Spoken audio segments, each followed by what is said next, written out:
పేరు కర్రాజయ్యమ్మ, ఎస్పీఎస్ఆర్ నెల్లూరు జిల్లా జలదంకి మండలం జలదంకి పిహెచ్ఎల్ పనిచేస్తున్నాను. ఆ పనిచేస్తున్నప్పుడు నాకు డాక్టర్లకి కొంచెం గొడవ అయ్యి ఆ గొడవ విషయంలో నేను జడా శ్రావణ్ గారిని ఆశ్రయించాను. అతను పెద్ద లాయర్ అని చెప్పారు. ఆ లాయర్ దగ్గర నేను కేసు పెడదామని వెళ్ళాను. ఎందుకంటే ఎస్సీ ఎస్టీ అట్రాసిటీ కేసు కూడా కాలేదు కాబట్టి శ్రావణ్ గారు ఏదో గొప్పగా చెప్తున్నారు కాబట్టి ఆ శ్రావణ్ గారి దగ్గర ఆశ్రయించి ఏమైనా న్యాయం చేస్తాడేమోనని ఇక్కడ గాంధీనగర్లో ఉన్నటువంటి విజయవాడలో ఆఫీస్కి వచ్చి నేను కంప్లైంట్ ఇచ్చాను. కంప్లైంట్ ఇస్తామా ఇది కేసు అవుద్ది అని అన్నారు. కానీ కేసు అవుద్దన్నప్పుడు ఎస్సీ ఎస్టీ వాళ్ళకి మాత్రం ఒక పేమెంట్ అది 50,000 తక్కువ తీసుకొని అన్నాడు. తర్వాత అదర్ క్యాస్ట్లకు అయితే ₹1,00,000 అని చెప్పారు. సరే సార్ ప్రస్తుతానికి నేను ఒక 10,000 తెచ్చుకున్నాను, 10,000 తీసుకోండి, తర్వాత నేను మిగతా 40,000 ఇంటికెళ్ళి ఫోన్ పే చేస్తానంటే అసలేం ససేమిలో ఒప్పుకోకుండా 50,000 వేసిన దాకా నేను కేసు టేకప్ చేయను అన్నాడు. సరేలేని చెప్పేసి మేము ఇంటికి వెళ్ళిన తర్వాత ఆ మరుసటి రోజే 50,000 నేను ఫోన్ పే చేశాను. 50,000 ఫోన్ పే చేసిన తర్వాత కేసు టేకప్ చేయట్లేదు. నెలలు రోజులు గడిచిపోతున్నాయే తప్ప అతను కేసు ఏం ముందుకు రానివ్వట్లేదు. అసలు ఎందుకు ఏం జరుగుతుందో, డిలేట్ ఎందుకు జరుగుతుందని నా ఆతృత మీద నేను మళ్ళా విజయవాడ గాంధీనగర్కి వచ్చి ఆయన ఆఫీసులో కలిసి మళ్ళీ మాట్లాడితే ఇది కేసు ఇదిగమ్మా అవుతుందని చెప్పి ల్యాప్టాప్ అట్లా మా వైపు అటు తిప్పినట్టు చూపిస్తారండి, మళ్ళీ అటు తిప్పుకుంటాడు. అది మాకేం అర్థమైందండి, మామూలు సామాజికంగా ఉండేవాళ్ళమి. అది లాయర్లకైతే అర్థమైంది కానీ మాకే అర్థం కాదు కదా.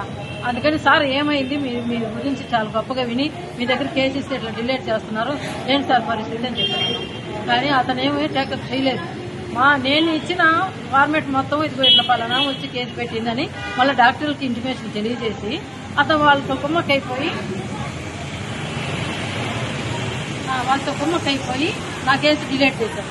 సార్ నేను కేసు మాట్లాడుతున్నాను కదా, 50,000 ఇచ్చాను కదా, 50,000 ఇచ్చినప్పుడు నా కేసు టేకప్ చేయకుండా నన్ను ఎందుకు ఇబ్బంది పెడుతున్నారు సార్ అని చెప్పినంటే లేదు మళ్ళీ నాకు ₹1,00,000 ఇస్తే కనుక నేను టేకప్ చేస్తానన్నారు. మళ్ళీ ₹1,00,000 తీసుకున్నారండి.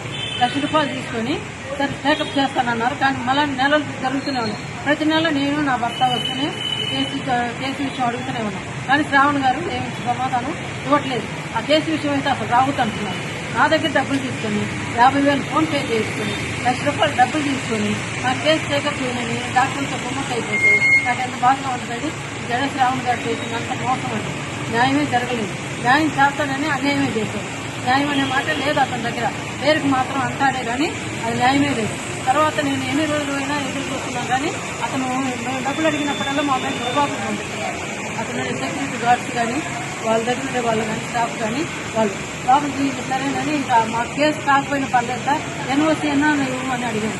ఎన్ఓసీ కానీ మేము పోతే ఆ రోజు నేను నా భర్త మా సిస్టర్ సలేం అనే అమ్మాయి మేము ముగ్గురం వచ్చాము. ముగ్గురం వచ్చిన తర్వాత మాతోటే అసభ్యకరంగా మాట్లాడుతూ అతను మీకు ఏంది నేను కేసు టేకప్ చేసేది చేయను, మీ వల్ల కాదు, నేను చేయనని చెప్పేసి అసహ్యంగా మాట్లాడుతూ నన్ను 2 ఎడ మీద చేపెట్టి తోసేసి మీ దుక్కున్న కూడా చెప్పుకోండి, నేను మిమ్మల్ని అటు చేయిస్తానని చెప్పేసి తన అనుచరులతో చెప్పించి మమ్మల్ని బెదిరించారండి 2 రోజులకి. తర్వాత మేము ఎట్టగా ఎలాగో బయటకు తప్పించుకొని వారిపైకి వచ్చామండి ప్రాణహాని. కానీ ఇట్లాంటి జగన్ శ్రావణ్ కుమార్ ఎంతమంది ఉన్నారో తెలియలేదు.